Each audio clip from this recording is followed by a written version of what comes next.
primeiro, eu queria agradecer, porque foi uma manhã super inspiradora, de maneiras diferentes e tal.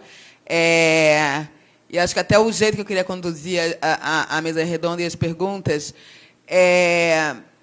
a prova, eu acho que eu senti assim, mas acho que muitos de vocês provavelmente também, ainda que eu já tivesse ouvido falar um pouco mais da 2L, e o Instituto I, obviamente, mas a gente já conhecia todas, já tinha ouvido falar de todas as iniciativas, mas a gente não conhece, a gente não tem... acho que se vocês continuassem falando mais uma hora, iam ter aspectos, e se individualmente a gente entrasse em cada um dos projetos, tem muita coisa que a gente não conhece.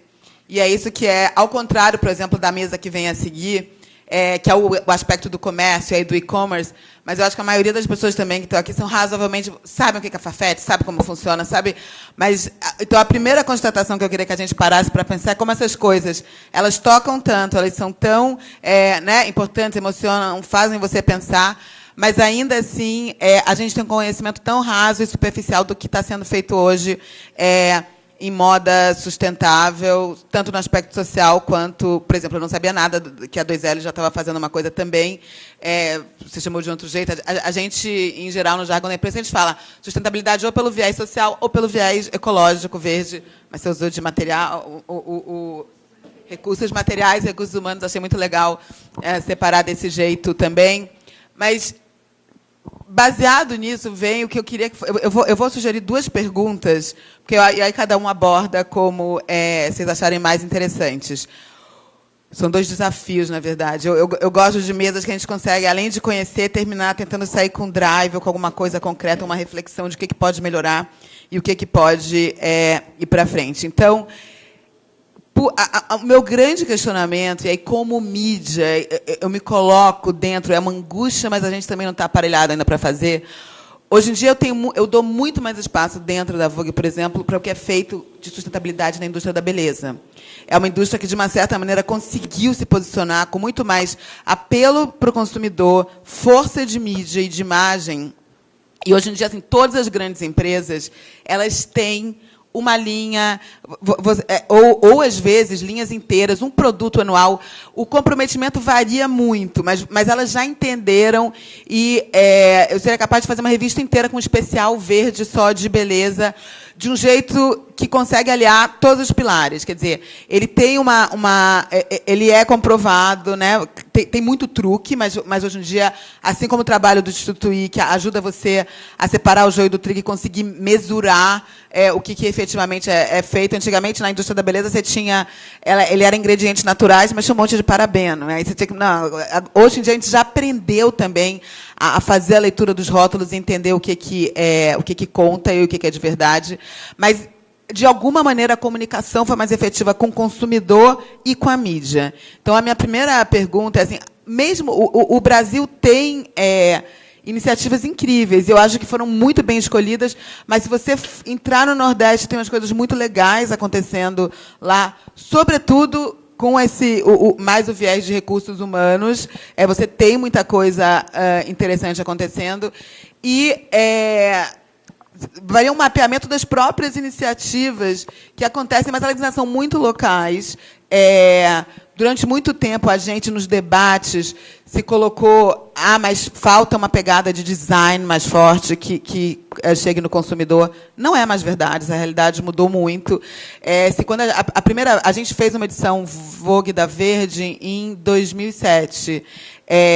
E o que mais tinha, a única coisa que a gente conseguia contar era a camiseta feita de pet. Assim, ou alguma coisa de reaproveitamento. Mas, hoje em dia, eu fiquei emocionada vendo o vídeo da 2Ls do reaproveitamento de linha, porque dá vontade de você ter tudo na hora, porque assim, é muito bonito e muito bem feito. Não basta só você reaproveitar. Ela teve todo o cuidado de separar por tons, de fazer um produto que realmente tem um apelo comercial, porque, no fim das contas, isso é o que conta. Você está falando de moda, você quer vender, você quer chegar no consumidor. Que ela tenha uma história fundamental. Mas não adianta ter história... É que nem eu colocar uma foto que não é tão atrativa, mas eu falar, olha, gente, mas deixa eu te explicar. Essa foto não vai ter, né? Você vai passar ela virada. Então, acho que a gente já evoluiu eu acho que os produtos, em geral, eles já têm uma pegada de design. Teve esse fim de semana um debate, um evento super interessante, que é a Ecoera, que é a Chiara Gadaleta, que é uma pessoa que não pode deixar de ser citada. Quando a Chiara, quando começou a falar de moda sustentável, eu falei, ela vai a Chiara com as loucuras dela, vai levantar uma bandeira. Mas, hoje em dia, não. E começou muito artesanal, ou muito... Hoje em dia, até o lugar onde eles fizeram, eles tiveram cuidado com a estética. Eu vi de longe, eu não estava aqui, mas é muito bonito. Quer dizer, essa coisa do desejo de provocar acabamento, ele já existe. Agora, aí vem a minha pergunta. Por que vocês citaram, ela citou a Leclerc, vocês citaram a Colette, quer dizer, por que a gente tem que ainda... É uma moda que teria muito mais apelo para o brasileiro, que conhece Juiz de Fora, que sabe todas as dificuldades da nossa penitenciária, então, que vai entender o quão heróico, ou diferente, ou emocionante é essa história. E a mesma coisa uma comunidade de Vigário Geral, ainda mais com toda a história do que Vigário Geral representa né, na cabeça do brasileiro. Por que a gente tem dificuldade? Porque a linha final do que vocês contaram como grande mérito, foi ter chegado numa multimarcas lá de fora. E claro que mesmo para o produto brasileiro, né, as grandes marcas brasileiras comemoram, e tem mais a que comemorar. Está sendo vendida numa multimarcas lá de fora. Mas, em geral, isso acontece depois dela ter feito algum sucesso ou ser relevante aqui. Por que, no caso da moda sustentável, a gente está começando a contar grandes gols lá fora? E por que ainda é tão difícil vocês chegarem até a mídia e até o consumidor? Então, quer dizer, o que está faltando? E aí eu quero que vocês me ensinem, porque não é falta de vontade. Mas eu não sei a resposta de por que a indústria da beleza conseguiu chegar tão efetivamente, e por que a moda sustentável, seja pelo viés dos recursos humanos, seja pelo viés da sustentabilidade, ela ainda engatinha e ela é muito isolada. Toda boa iniciativa, quando eu digo que tem uma boa receptividade, é porque ela emplaca, mas ela emplaca sozinha. Agora mesmo a gente está fazendo uma coisa grande por causa da Chiara, os tênis da Verte, que são meio brasileiros, meio franceses. Os franceses dão banho, né? O Giovanni Fração, que é meu diretor de moda, voltou de Cannes agora. Ele falou, eu trouxe uma novidade. Era uma lojazinha que ele encontrou na rua principal de Cannes, que só vende tênis sustentável feito no Brasil, mas é uma marca de... Não, eu falei, não, mas é a Veja, não, é a Verte, não, é uma terceira. Então, não, a Twins Poppies, não, é uma outra. Então, assim, os franceses, de alguma maneira, souberam marketear. E é um produto sustentável feito no Brasil. Eles usam toda a mítica brasileira. E a gente aqui tem tanta dificuldade de chegar no consumidor e chegar na mídia establishment. Né? Então, porque tem um monte de zine circulando, eu sei que tem. E que você chega no Estadão, mas por que você não chega no mainstream da moda fashion? Qual é a dificuldade? Então, eu queria que vocês falassem um pouco, porque... já que eu estou mediando, eu acho que é o que interessa. E dois, a BES está aqui, a PEX está aqui. O que falta? O que poderia ser feito efetivamente? Às vezes é uma pequena atitude, ou uma política mesmo de ser colocada, porque é um momento muito propício, seja porque realmente, né, você está tendo que poupar água, porque a sua água agora está chegando num ponto que é... Mas o que está faltando para que todas essas coisas que emocionam, que têm história, né, como a Nina pontuou muito bem, que a moda, nem me lembro mais, agora a moda com M maiúsculo tem que ter história, então você sabe de onde vem, mas como é que a gente faz para que isso chegue no consumidor, na loja e na mídia mainstream? Eu sei que é grande, mas acho que cada um pode dar uma lição. Se vocês conseguirem responder uma coisa, a gente já sai daqui com alguma coisa concreta para pensar. Com vontade de pular e responder. Eu achei a pergunta ótima, e eu acho que toda pergunta ótima é a pergunta que é difícil de ser respondida. Na verdade, o que eu sinto lá de fora, essa coisa de eu citar numa palestra que eu estou na Leclerc, porque é uma espécie de chancela. Existe assim, porque o critério de um comprador internacional, para o cara importar lá do país dele um produto brasileiro, ele tem uma série de dificuldades que ele quer muito aquele produto. Então, quando eu falo que eu vendo fora, é porque esse cara quis muito vir buscar isso aqui. Então, eu sinto que é uma chancela. Mas essa dificuldade interna é imensa. É uma coisa que a gente luta. Não sei as minhas outras colegas aqui, mas que eu luto muito. e que eu não entendo por que o consumidor olha com estigma de um produto artesanal ser uma coisa folclórica, ser um produto que não tem tanto apelo de design. E aí, quando a gente corre por fora e consegue chegar numa ponta importante de comércio lá fora, a gente se sente acolhido e tenta, com isso, fazer um caminho inverso, né, como você colocou. Só que eu acho também que é uma questão de maturação de tempo das histórias serem contadas e acontecerem. Né? Um evento desse, por exemplo, é uma ajuda imensa que a gente está tendo para trocar figurinha, contar história, e eu acho que, daqui a pouco, isso já vai ser uma realidade muito mais conhecida. Então, falta espaço no mainstream, por exemplo, para ter um debate como esse. Vocês não contaram ainda suficientemente as histórias em eventos grandes. Já, ok. Agora, só uma curiosidade. Vocês têm multimarcas aqui que a 2L tem uma penetração grande ou que tenha conseguido? Tem. E quais são? Só para eu... Tem. Por exemplo, a gente vende em Belo Horizonte, nas principais, na Clô, na Zezé Duarte... Eu estou na Dona Santa, em Recife, a gente está na T7 de Porto Alegre. Isso tudo um trabalho do showroom de São Paulo que fez essa... Então, talvez o que falte realmente é visibilidade. Não é que você não está chegando, o comprador está comprando. Falta a gente contar para cliente que aquilo foi feito, que aquilo é made in prison. Okay. E também tem um aspecto que assim é o olhar do comprador. Quando eu estou numa feira, por exemplo, como o Salão Mais B, eu sinto que o olhar do comprador internacional tem muito mais alcance do que o do comprador nacional, porque o comprador nacional brasileiro ele ainda tem uma preocupação muito grande com a marca, com o que é conhecidíssimo e que está na vitrine da novela das 8 e que caiu numa celebridade. Isso ainda tem uma relevância para a consumidora brasileira imensa. Não sei, eu queria falar depois até da Andréia.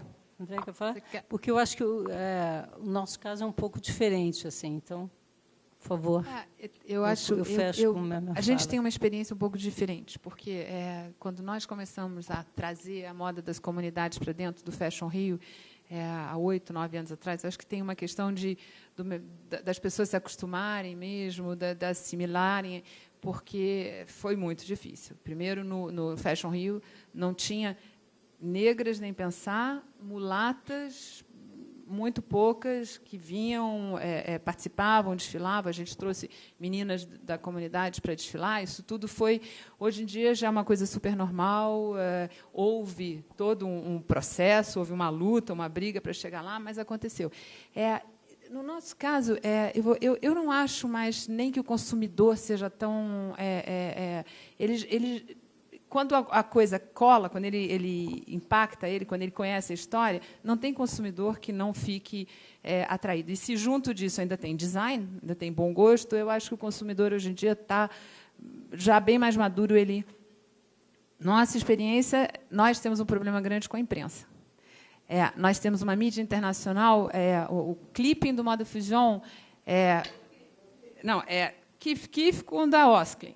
Sabe, é muito bom, é incrível. A gente não tem um momento em que não tem um evento nosso, uma coleção, que não tenha mídia internacional altíssima. A mídia brasileira ou tem medo de subir a comunidade, a favela, para vir filmar, ou fica esperando sair no Figaro Madame, como a gente acabou de ter 4 páginas aí, o mundo aparece. Então, a mídia ainda ela é menos ousada. Foi o Ela que fez matéria da 2L. O Ela fez, a Harper's Bazaar também fez. Porque a 2L é diferente. Acho que, como vocês desfilam, como vocês têm, então você termina, sempre vem uma história, já é uma história conhecida. Mas o Moda Fusion, eu não saberia, como consumidora e como jornalista, aonde encontrar as coisas do Porque Moda o Moda Fusion funciona um pouco por trás da cortina. Né?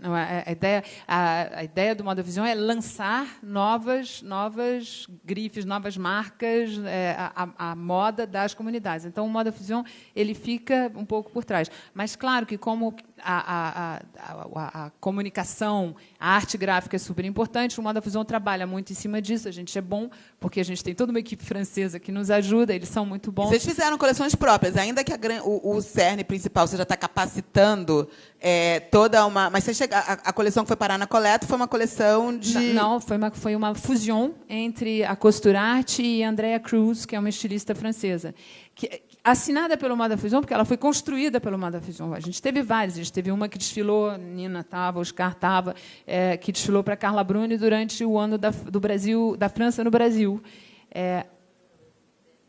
A gente fez um trabalho com detentas, assim, uma pequena coisinha que a gente conseguiu fazer com detentas aqui, que foi para o Bon Marché. Mas são coleções fusion. A Moda Fusion não é uma marca. A Moda Fusion é uma associação que trabalha moda sustentável dentro das comunidades do Rio para torná-las... Essa ideia de eleger 10 entre os 20 alunos e propor que 10 marcas... acompanhassem, 10 orientadores. Acompanhem, né, se sirvam de mentores. Isso vocês estão trabalhando, porque, enquanto marketing, isso é uma ótima maneira de você dar a gente trabalha visão... muito marketing. Mas, por exemplo, aí, de novo, eu estou fazendo meia-culpa. Eu não sabia. Se eu não tivesse agora... de alguma maneira, não está... E olha que eu leio todos os e-mails. Assim, eu vejo, a assessoria me liga, eu posso até falar, não me interessa, mas eu escuto. Então, de alguma maneira, não é que eu estou fazendo, como editora de uma revista como a Vogue, uma opção em não dar espaço. Eu não estou ouvindo. Eu vou te falar, o nosso desfile, no final, a primeira turma, porque... Como tudo que começa no susto. Então, quando apareceu aquela oficina mecânica, que tinha uma casinha ali no fundo, com já os ateliês em volta, a gente pulou dentro. Julho, a gente limpou, pintou. E é lindíssima. A gente teve uma visita essa semana, a Nina já esteve lá também. Mas a gente disse, não, está aqui, a gente fica. O que a gente vai fazer? A escola, a gente montou, foi tudo. Então, o ano passado, a escola, a turma teve 3, 4 meses de formação, porque tinha o Fashion Rio, tem que preparar para o Fashion Rio. O desfile foi uma das coisas mais emocionantes que eu já vi na minha vida. E olha que o desfile para Carla Bruni foi super bacana, com música ao vivo, da Orquestra de Batucada, do Rio de Janeiro. Chovendo, porque choveu no Fashion Rio do ano passado. O Otto, do Vidigal, cantando um hip-hop, improvisando na hora. Um saxofonista americano que estava lá por acaso.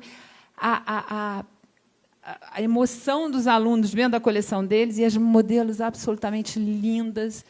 Foi um negócio incrível. E não tinha um. A gente mandou Kombi, não era van, mas era Kombi, para o Fashion Rio pegar os jornalistas cariocas, brasileiros. Agora, a imprensa internacional estava toda lá, filmaram, apareceu em todas as televisões, no dia 25. Porque o desfile foi... dentro da escola, dentro da oficina mecânica do Jô, no Quando Vidigal. vocês tinham... E Vidigal, está tão pop, todo mundo sobe Vidigal para ver show e tal. Agora, a Paty fez o GNT inteiro no Vidigal. Foi nessa mesma estação? Não, foi agora. Ela fez o do... E o de vocês tinha sido... Quando você fala, foi no ano passado. Então foi há 2 anos atrás. Eu vou falar uma coisa interessante. A gente teve a visita do diretor mundial de inovação da Nike. Semana passada, ele até teve com o Oscar também. E ele foi fazer um brainstorming, porque ele está fazendo um brainstorming com vários atores da moda brasileiro. E uma coisa incrível, que ele filma, né? Ele conversa com você, ele filma tudo para pensar em tudo que você... às vezes disse de errado e de certo, mas ele disse uma coisa incrível. A Nike, que está vindo fabricar muito mais no Brasil agora, eles realmente estão trazendo um reforço para fabricar aqui, ela quer levar para fora... Ele não falou nessas palavras, mas foi o que ele falou. Ela quer levar para fora a cara da moda brasileira, assim, como se isso não estivesse acontecendo ainda. Sabe? Eu quero fazer um brainstorming e a nossa nova coleção vai vir com a cara do Brasil, como se isso não tivesse acontecendo ainda. Então, esse é um pouco o sentimento das pessoas. Cadê essa cara, essa moda brasileira que a gente, pelas razões que a Raquel falou, é tão difícil exportar. Eu não tenho uma grife, mas é assim. Todos os estilistas sabem, é tão difícil exportar. Mas ele veio fazer um brainstorming e aí a coisa bacana é que ele já misturou o Oscar, misturou ele tinha conversado com os irmãos Campana, ele estava fazendo um pot-pourri de atores da moda e ele chegou até a gente, que foi muito bacana. Talvez, assim, antes de passar, aí fica uma sugestão minha para a Best, porque eu acho que é mais uma coisa de executora. Se de repente a gente cria ou um braço de informação, ou um boletim que de vez em quando. Porque do mesmo jeito que a gente sabe muito o sucesso que as marcas brasileiras estão fazendo lá fora, com showrooms e tal, talvez valesse a pena. Se você consegue juntar tudo isso e fazer sistematicamente, pode ser uma maneira que você termina. A Best tem uma respeitabilidade. E um aval ali de que vocês estão... Eu já acho que essa... Já vou te deixar, Roberta. Eu já acho que foi uma super iniciativa. E vocês, eu vou falar a verdade, elas insistiram. Porque eu virei e falei assim, eu sei muito pouco sobre sustentabilidade. Me põe numa mesa de e-commerce que eu destruo. Mas você vai me colocar numa mesa... Mas aí eu fiz o meu dever de casa, fiquei acompanhando o Ecoera. Eu só... Assim, o Instituto I por milhares de coisas. A gente acompanhou quando teve a Rio+20 e tal. E a 2L, porque eu já tinha ouvido... Mas eu não sabia nada de vocês. Aí você vai ali descobrir... Então, no fim, elas me conquistaram porque elas falaram o contrário. Mas é ótimo que você não saiba. Então, vai lá então... Eu quero você nessa mesa. Eu falei, não, tá bom. Eu acho que mas, assim, é multiplicar, né? Hoje estou eu e está a Adriana Bechara. Não sei se tem mais alguém de mídia aqui. Mas fazer um trabalho constante...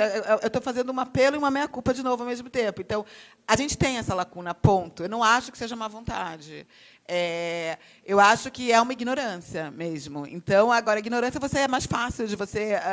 se tivesse tinha uma má vontade quando acho que a coisa do design... Mas de 2007 para cá, mudou muito o cenário.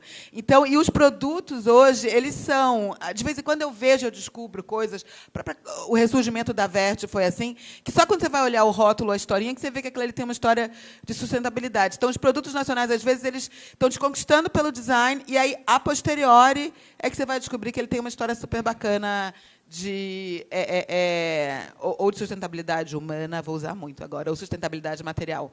Você queria falar alguma coisa? Não, completar aqui, quer dizer, a gente tem uma história um pouco diferente das duas, quer dizer, o Instituto é um instituto, não uma marca, mas a gente, assim, de alguma maneira, a gente pode fazer um paralelo que o nosso reconhecimento também tendeu a ser internacional no primeiro momento. Quer dizer, a gente teve o eco lá e voltamos, quer dizer, sempre estivemos aqui, mas, de certa maneira, teve ressonância aqui, quer dizer, a importância disso também.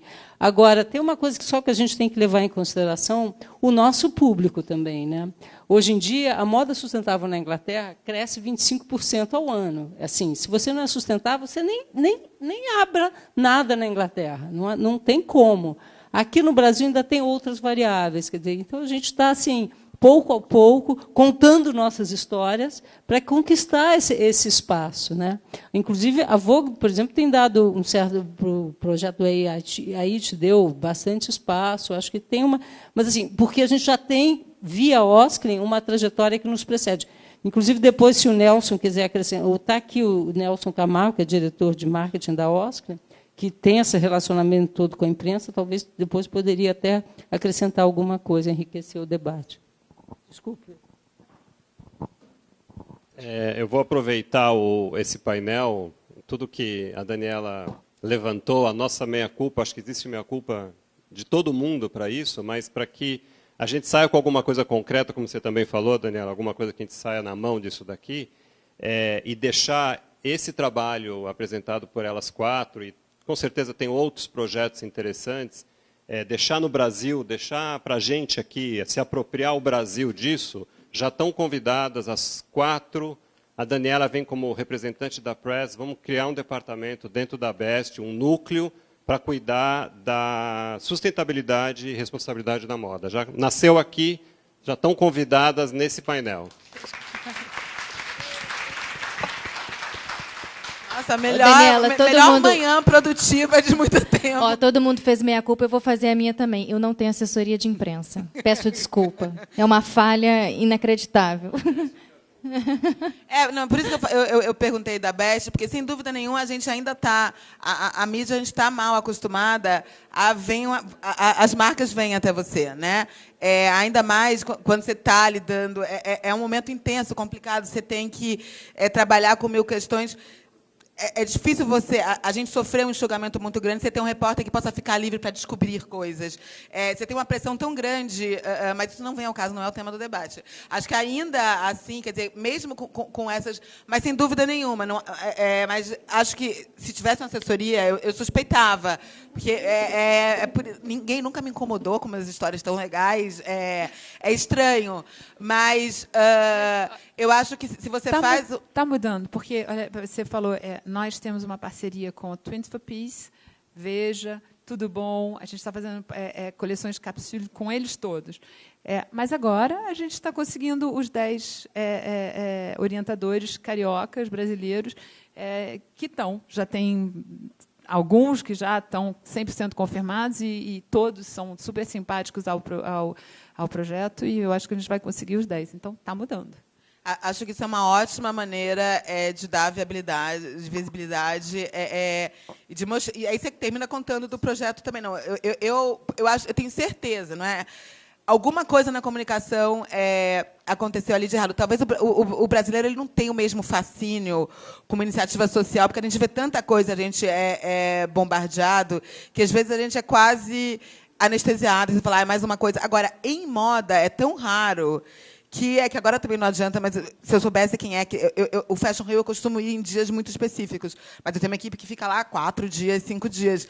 A gente nunca teve esse feedback. Mas acho que, se você cria uma coisa na Best, e que tem uma parceria também grande com o São Paulo Fashion Week, a gente consegue fazer a informação chegar com aval, com peso, que a relevância que eles têm. Então, acho que isso já é uma ótima notícia, e que pode servir também. Vocês são super... A Best tem um canal de comunicação muito grande, eles são efetivos e criativos na hora de mandar as notícias e de falar o que está acontecendo, e eu acho que já pode ter... Já é um caminho muito grande, porque é isso, né? Lá fora, a H&M está lançando uma coleção de apelo sustentável, com propaganda em revista. Quer dizer, é uma indústria que cresceu realmente. Eles jamais vão estar fazendo isso só por uma filosofia. Eles estão fazendo isso, pode ter certeza, porque eles estão vendo que isso dá dinheiro. Então, não é uma coisa que deixou de ser... A moda sustentável não é uma filantropia, ainda que, de vez em quando, você esteja também fazendo filantropia. Ela dá dinheiro, basta ver lá fora como eles estão fazendo. Acho que a linha da Ótica, e acho que ajudou muito a educar, pelo menos, o consumidor de elite a ler o tagzinho e sentir orgulho de estar vestindo aquilo ali. Então, acho que as barreiras de 2007... Né? A gente até hoje, dentro da redação, brinca que é tipo, mas não é camiseta de pet, né? Não. Então, quer dizer, isso já... Mas era porque era a única coisa que tinha. Ou fazer uma coleçãozinha com o resto de tecido. Mas não era... O resto de tecido de 2007 não tinha um cuidado, nem um apuro estético que eu vi aqui hoje. Aí eu seria como a Leclerc. Eu compraria aquilo ali, daria isso na página da Vogue, eu compraria como consumidora, independentemente de saber a história linda que está por trás, né? E o que você deixou de jogar fora, etc., etc. Então, e deve ter... Eu conheço uns 8 casos que eu descobri, sobretudo de acessório. Acessório tem gente fazendo muita coisa legal, com reaproveitamento, ou com mão de obra de comunidades locais que são empoderadas e tal. Mas eu aprendi lendo rótulo. Então, se abrindo essa coisa na Best, com certeza... Eu já vou indicar 10 marcas, ou 10 pequenas iniciativas que você tem espalhada pelo Brasil, mas que, quem sabe, juntas ali você consegue mostrar, fortificar, fazer o consumidor... As multimarcas brasileiras, elas são muito interessantes.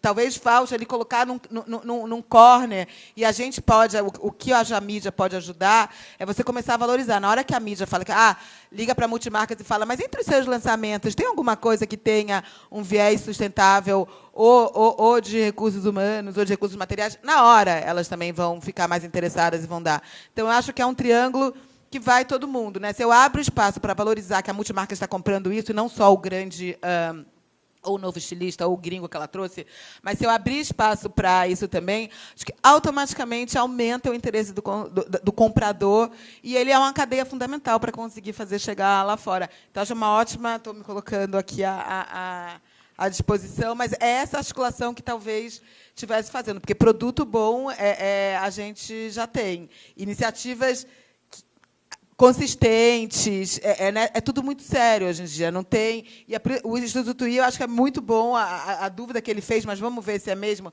Parece que é uma coisa teórica, mas rastrear e dar credibilidade, porque senão você fica. Mas quando você vê que está ali, que foi feito todo esse empenho para mostrar que realmente é sustentável do ponto de vista material, isso também é muito importante para a mídia e para o consumidor, porque ele tem um aval que, ok, eu estou comprando uma coisa que não é um golpe publicitário, né? Então, acho que a gente tem os elementos todos fincados, só está faltando realmente articular e dar visibilidade. E tem...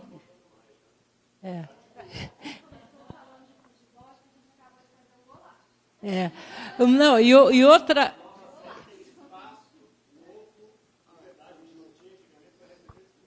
E tem uma coisa importante também, né, que é o seguinte: a União Europeia, né, está cada vez mais restritiva em termos do que entra. Por exemplo, o couro que a gente trabalha, no eFabrics, ele não tem cromo. Porque se tiver cromo, por exemplo, não entra, nem adianta que ela não passa pelo crivo da União Europeia.